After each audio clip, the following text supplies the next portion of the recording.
내가 무슨 말을 하려고 했지? 방금 하려던 말이 갑자기 생각 안 난 적 있으세요? 뭔가 말하려고 했는데 막상 입을 여는 순간 아무것도 떠오르지 않는 그 느낌. 또는 뭘 가지러 방에 들어왔는데 방에 왜 들어왔는지 생각이 안 나요. 많은 분들이 이걸 그냥 웃어 넘깁니다. 나이 들어서 그런가? 요즘 좀 피곤한가 봐. 그런데 저는 오늘 조금 불편한 이야기를 드려야 할 것 같습니다. 우리는 그걸 단순히 깜빡했다고 말하지만 뇌의 사용 패턴이 변하고 있다는 신호일 가능성도 있습니다. 뇌과학에서는 이런 현상이 반복될 때 전두엽 기능이 저하되는 경향과 연관될 수 있다고 이야기합니다. 전두엽은 계획을 세우고 기억을 불러오고 충동을 조절하는 뇌의 집행센터입니다. 문제는 뇌에는 통증 수용체가 없다는 겁니다. 근육처럼 아프다고 알려주지 않습니다. 대신 아주 조용하고 천천히 덜 쓰는 방향으로 적응합니다. 여기서 한 가지 질문을 드려볼게요. 성공한 1%와 나머지 99%의 차이는 의지력일까요? 운일까요? 유전자일까요?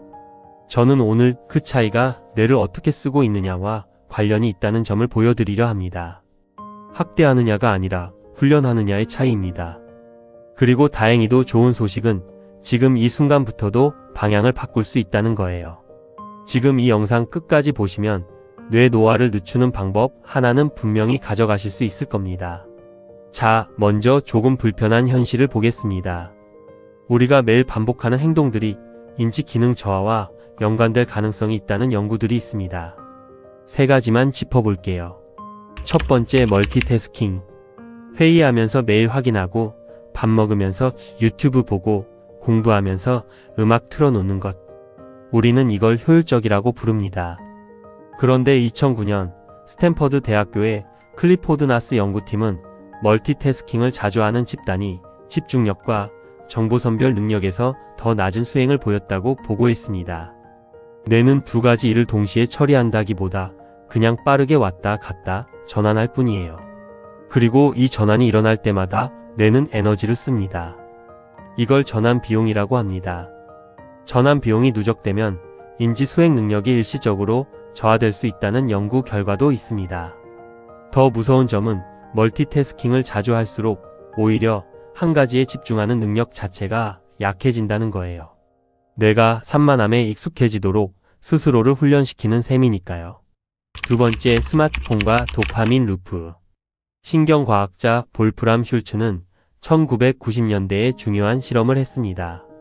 원숭이에게 보상을 주면서 뇌의 반응을 관찰했는데 뇌가 가장 격렬하게 반응하는 순간은 보상을 받을 때가 아니라 보상이 올 수도 있다는 불확실한 기대의 순간이었어요. 이게 바로 도파민이 폭발하는 지점입니다. 숏폼 영상을 떠올려 보세요.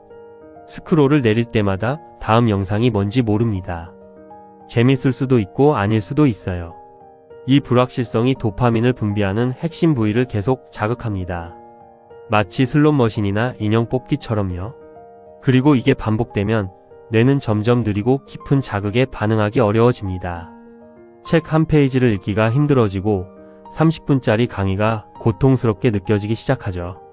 전두엽의 기능, 즉 계획하고 참고 판단하는 능력이 점점 둔해질 수 있습니다. 일부 연구자들은 이런 현상을 디지털 치매라고 부르기도 합니다. 세 번째, 설탕과 인지 기능. 정제된 설탕을 과도하게 섭취하면 혈당이 급격히 오르내립니다.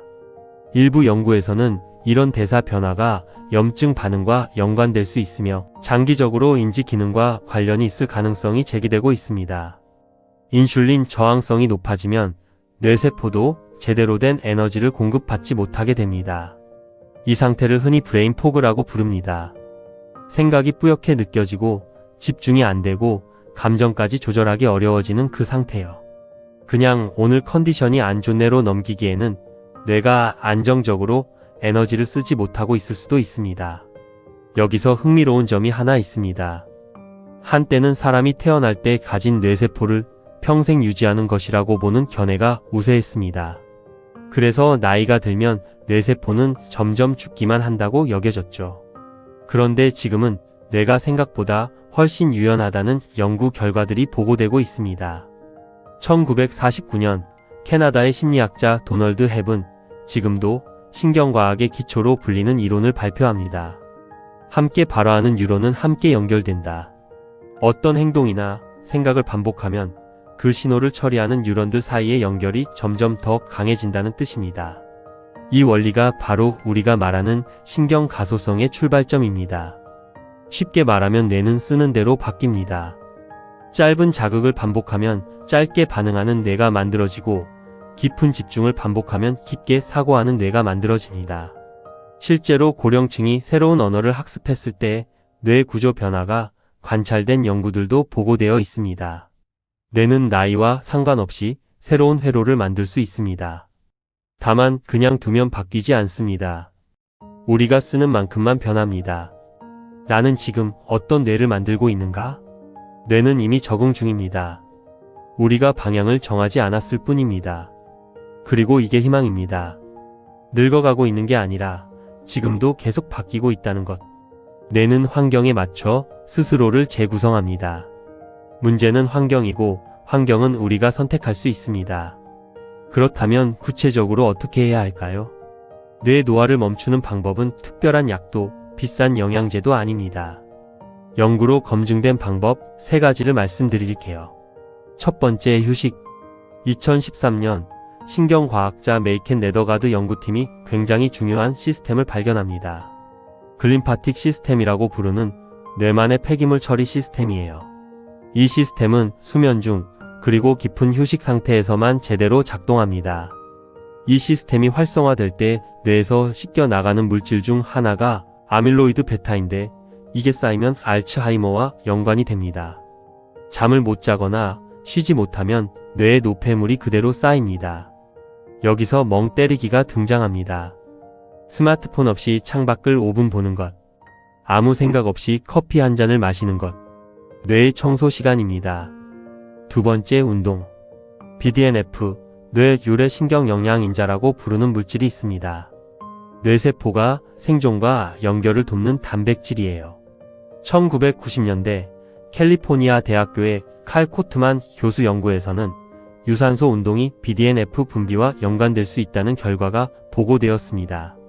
그리고 아서 크레이머 교수 연구에서는 일주일에 3번 30분씩 빠르게 걷기를 6개월간 지속한 중노년층의 기억을 담당하는 해마 크기 증가가 관찰되었습니다. 운동은 단순한 기분 전환을 넘어 뇌의 변화에 신호를 줄 수 있는 행동입니다. 헬스장 등록이 필요한 것도 아닙니다.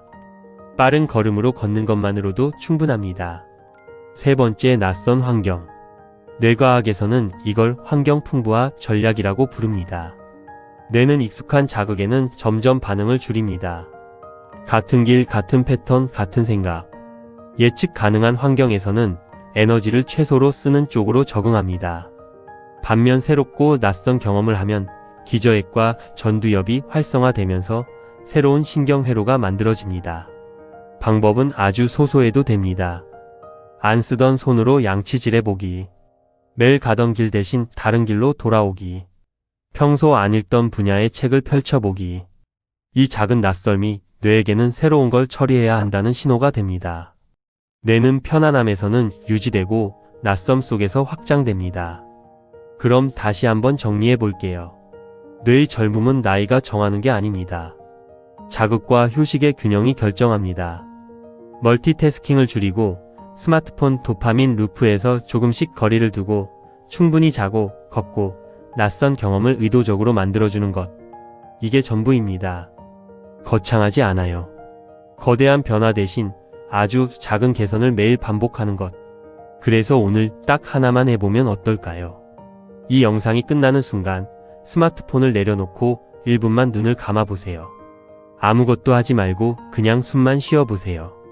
그 1분은 뇌에게 이제 쉬어도 된다는 신호입니다. 그리고 쉬는 뇌만이 다시 깊게 작동하기 시작합니다.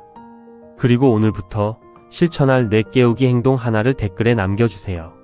자기 전에 스마트폰을 거실에 두겠다는 선언도 좋고 내일 점심에 20분 걷겠다는 다짐도 좋습니다.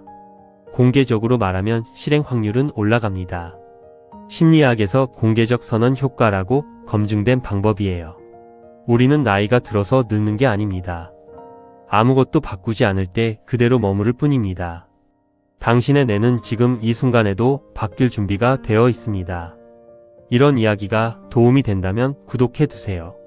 다음 영상에서 또 이어가겠습니다. 그리고 꼭 기억하세요. 이 모든 건 뇌가 하는 거야.